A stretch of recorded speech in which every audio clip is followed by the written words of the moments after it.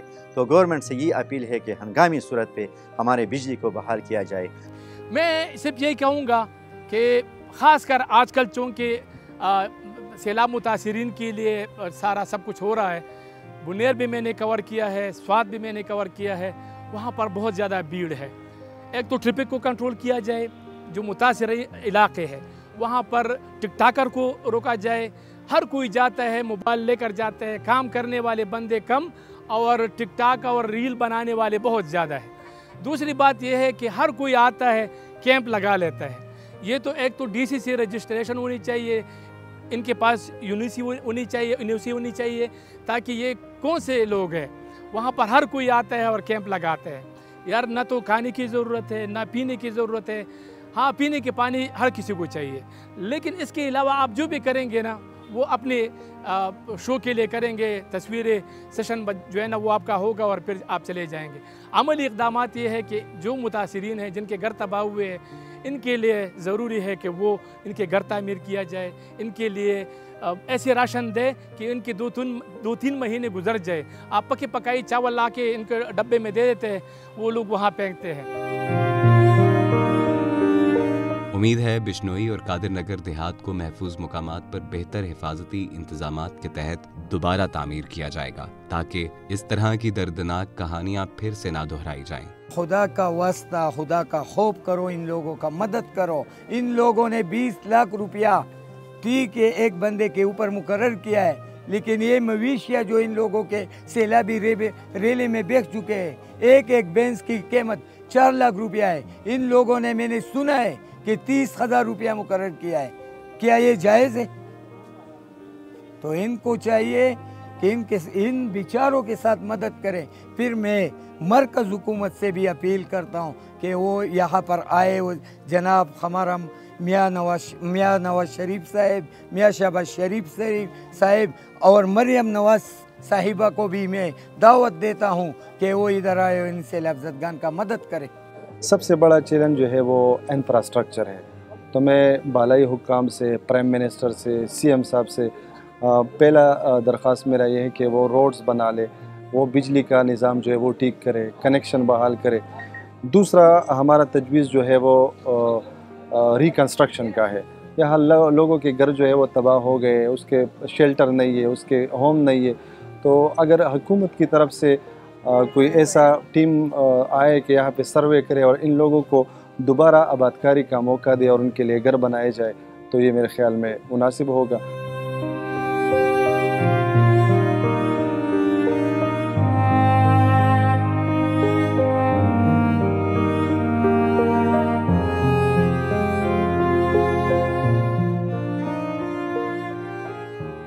एक 1000 फीट से लेकर 1500 फीट तक दूर मैंने कई मकानात को देखे कि वहाँ पर 10-10 फुट और 5-5 फीट रेत वहाँ अभी भी पड़ी है। जब मैंने नीचे देखा तो सारे घर पानी से भर गया था।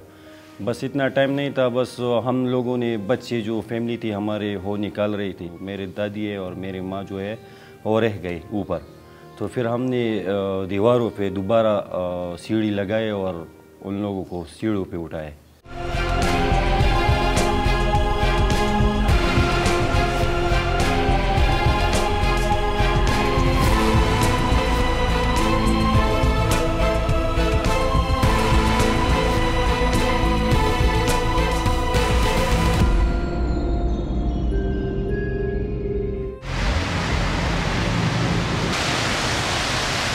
एक तरफ क्लाउड बर्स्ट और आसमानी बिजली के लगातार हमलों ने जिला बुनेर में करीबी देहात का सफाया कर दिया, तो दूसरी तरफ यही तूफान इल्म पहाड़ से टकराता हुआ मेंगोरा शहर में गुजरने वाले बरसाती नालों मेंगोरा ख्वड़ और हजारा ख्वड़ में दाखिल हो गया। बुनेर पहाड़ की इस जानिब क्लाउड बर्स्ट ने 1 घंटे में 150 मिलीमीटर से ज्यादा बारिश बरसा दी और पानी एक तरफ तूफान की सूरत में दोनों बरसाती नालों में बहने लगा। इल्म पहाड़ से सवात की तरफ जाते हुए मेंगोरा ख्वड़ और हजारा ख्वड़ नामी नालों में पत्थर की बजाय मिट्टी और पानी की मिकदार ज्यादा थी और इनसे फौरी खतरा मेंगोरा शहर के बासियों को था। मेंगोरा ख्वड़ और हजारा ख्वड़ में तुगयानी ने शहर को तलपट कर दिया। सिर्फ 1 घंटे में लाखों क्यूसेक पानी हवा में उछलता हुआ पानी से भरी बाल्टी की सूरत पहाड़ों से आ टकराया। मुकामी माहिरीन का दावा है कि ये क्लाउड बर्स्ट सुबह 8 बजे के करीब हुआ और 1 घंटे में 150 मिलीमीटर से ज्यादा बारिश हुई। मेंगोरा में आप यकीन माने 1000 फीट से लेकर 1500 फीट तक दूर मैंने कई मकानात को देखे कि वहाँ पर 10-10 फुट और 5-5 फीट रेत वहाँ अभी भी पड़ी है। तो पानी जो है ना वो तो ये कुदरती आफात है, इसका मुकाबला जो है ना प्लानिंग के साथ जो है ना वो कम से कम किया जा सकता है। ज़रूरत इस अमर की है कि हम दरख्त लगाए, कंक्रीट जो है ना वो डालना बंद करें, अपने इलाके को नेचुरल अंदाज में छोड़ दे, तभी मतलब ये मुमकिन हो सकेगा। हम इन्वेस्टिगेट्स की टीम जब मेंगोरा शहर पहुंची तो शहर बज़ाहिर पुरसुकून नजर आ रहा था और इसकी रिवायती चहल पहल और सड़कों पर बेतहाशा रश पहले जैसा ही था, लेकिन फिजा में गहरी उदासी फैली हुई थी। मेंगोरा थाने को सबसे पहले मेंगोरा खौड़ नाले ने अपना निशाना बनाया। नाले के एतराफ में इंसानी आबादियां और बड़े बड़े गोदाम हैं, जहां सवात के ताजर अपना माल रखते हैं। लोगों का कहना है कि दोनों बरसाती नालों ने 15 किलोमीटर तक अपने किनारों से पानी को उछाल दिया और एतराफ में 3 से 4 किलोमीटर तक 8 से 15 फुट तक पानी ही पानी था।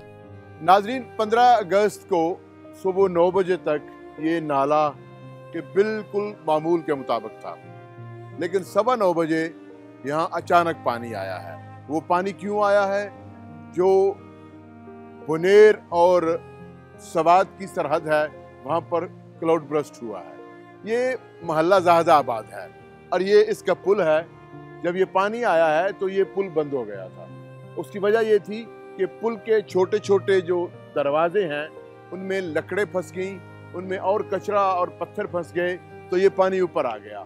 मैं जहाँ पे खड़ा हूँ, यहाँ से इस नाले की जो सतह है, जो सड़क है, वो 7 फुट ऊंची है, लेकिन यहाँ पर पानी जो है वो 18 से 19 से 20 फुट तक पानी खड़ा हुआ है। मेंगोरा की एक शोहरत है, यहाँ कपड़े की तजारत एक बहुत बड़ा कारोबार है। यहाँ लोगों के कपड़े के गोदाम बिल्कुल ख़त्म हो गए हैं, अभी तक कोई इनको पूछने नहीं आया। यहाँ के लोगों के मुताबिक और यहाँ के हालात देखने के बाद ये अंदाज़ा होता है कि ये जो सैलाब यहाँ आता है और हर साल पानी आता है, इसकी 2 बड़ी वजूहात हैं। एक तो दरख्त काटे जा रहे हैं, दूसरा यहाँ पर निकासी आब के जो कुदरती रास्ते थे उनको बंद कर दिया गया है। खदशा है कि आने वाले दिनों में मज़ीद क्लाउड बर्स्ट होगा, मज़ीद पानी के रेले यहाँ आएंगे। ये जो 8 से 10 किलोमीटर का इलाका है और अतराफ में आबादी है, अगर यहाँ बहुत ज़्यादा पानी आता है और इंसानों का बर वक्त निकला नहीं होता तो ये एक बहुत बड़ा नुकसान होगा।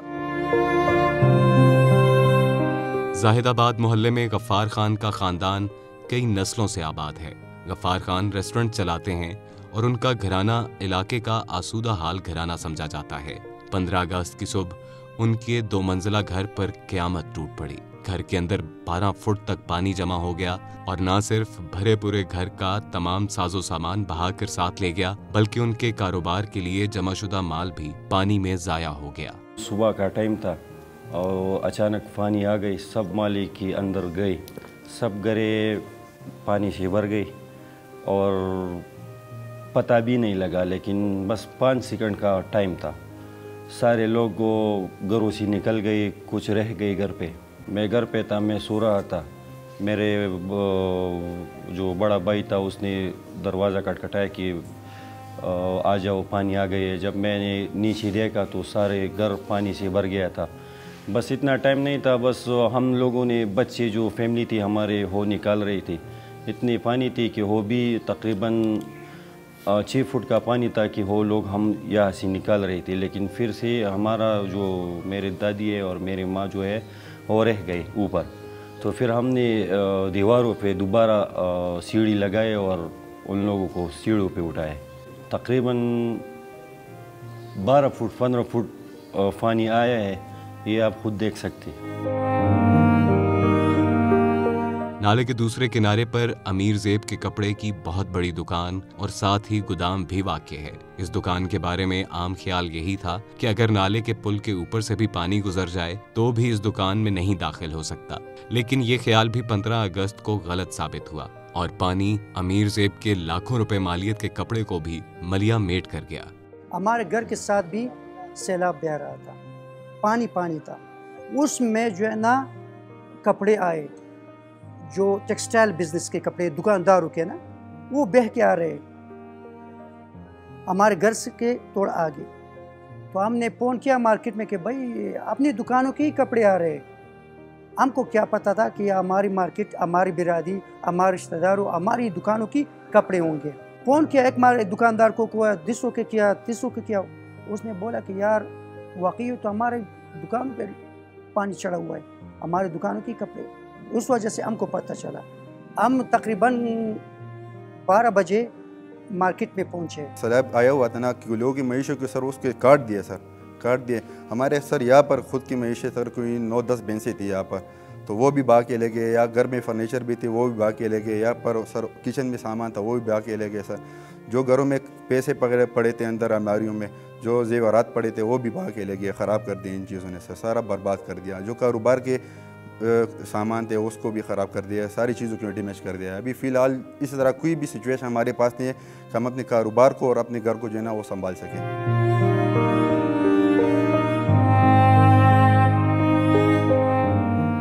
शुक्र अल्हम्दुलिल्लाह बर वक्त लोग जितने लोग थे या घरों के अंदर, तो अपनी कोशिश की जो ऊपर वाला मोहल्ला है ना, तो उनमें स्कूल के बच्चों को, जो बैंक के अंदर फंसे हुए लोग थे, जो रोड के जो रास्तों में फंसे हुए थे, उनको बचा लिया। एक जगह ये खरीद रहे, कोई दूसरा खरीद, ये जगह जो खोड़े ना, ये दरिया जो नज़ीक वो कम पड़ गया है। ये बोला जाता है हमारे पश्तो में कि 100 साल भी जो है ना ये पानी अपना जगह नहीं छोड़ते है।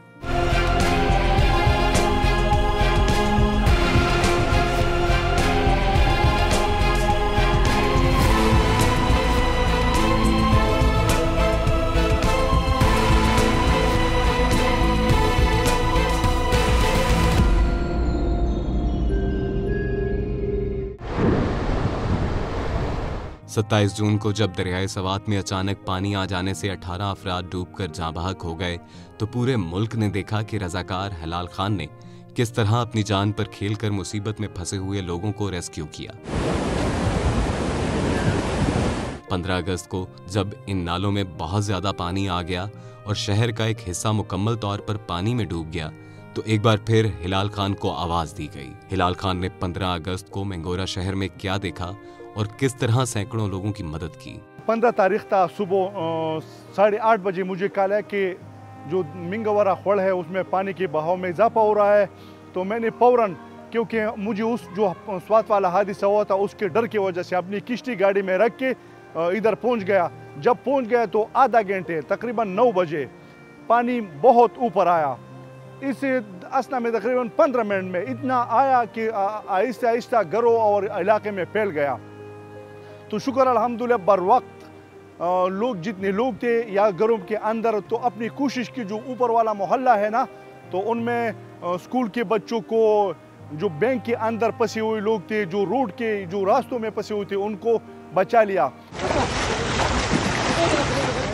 दरियाए सवात के किनारे आबाद मेंगोरा शहर और शहर के बीचों बीच बहने वाले बरसाती नालों मेंगोरा ख्वाड़ और हजारा ख्वाड़ आए रोज खतरनाक होते जा रहे हैं, और जहां इंसानी आबादियों को इनसे खतरा है, वहीं शहर के दरो दीवार भी अब महफूज नहीं। गवर्नमेंट ने नदी के दोनों किनारों जो है ना उन्होंने सड़क बनाया या गली बनाया। शायद वो अच्छे सोच रहे थे कि हम आवाम को सहूलत दे रहे हैं, लेकिन उन्होंने कुदरत का जो रास्ता है, निज़ाम है, उसमें उसने छेड़छाड़ की, वहाँ पर सड़क बनाई, तो वो खुद वो उल्टा जो है ना तंग हो गया है। लोग कहते हैं इंक्रोचमेंट, यानी हम ये बार बार सवाल करते हैं कि दरियाए स्वात में इंक्रोचमेंट हो रहा है, ये नदी नालियों में इंक्रोचमेंट हो रहा है, इस वजह से ये सैलाब आ रहा है। लोग ये नहीं कर सकते, 1 2 घर 3 घर 10 घर 100 घर से इस पर कोई असर नहीं पड़ेगा। लेकिन अगर आप इस तरह मजमूई तौर पर सड़क बनाते हैं, पुश्ता डालते हैं, तो इससे बहुत असर पड़ता है। बरसाती नालों के किनारों पर बसे लोगों के घरों में इस वक्त भी कई फुट मट्टी भरी हुई है, और बहुत से घर ऐसे हैं जो अब रिहाइश के काबिल नहीं रहे। ये अपने रिश्तेदारों की तरफ है, क्योंकि घर पे दरवाजे नहीं ऐसे पड़े थे। अभी तकरीबन 40 बंदे, 4 दिन हो गए घर की सफाई, 40 बंदे यहाँ पे काम कर रहे थे। अभी थोड़ा गुजारा हो गया है, आप खुद देख सकते हैं। जहाँ पर लेफ़्ट और राइट दोनों तरफ पर सर 3-3, 4-4 किलोमीटर पानी आ गया था। जितना नुकसान हमारा वैसे कई ज़्यादा लोगों का भी हुआ है सर। वो उतना जितना पानी आया हुआ था, मतलब 3-4 किलोमीटर पानी आया हुआ था, 3-4 किलोमीटर पानी गया हुआ है सर। उन लोगों का सारा जो है ना सर तबाह बर्बाद किया, घरों को, दुकानों को। यहाँ पर मिंगोरा सिटी है सर, ये मिंगोरा सिटी में जो है ना सर बहुत बड़े बड़े ताजरान हैं जो करोड़ों रुपए की मालियत कारोबार करते हैं। उन लोगों की दुकानें, उन लोगों की कारोबार, उन लोगों के घरें, उन लोगों की गाड़ियाँ, उन लोगों की बच्चे, उन सबको तबाह बर्बाद किया। लोग जो है ना रात रेत पे गुजार रहे हैं। यहाँ पर बड़े तकलीफ़ात के सामना करने पड़ रहे हैं अभी सर। कुछ भी किसके पास नहीं है, लेकिन क्या आपके पीछे जो है ना, ये मैं हाथ उसको दिखा रहा हूँ ना, मस्जिद है, मस्जिद पर ये 5 दिन से हो गए नमाज नहीं पढ़ रहे, जगह नहीं है मस्जिद में, मिट्टी पड़ा हुआ है।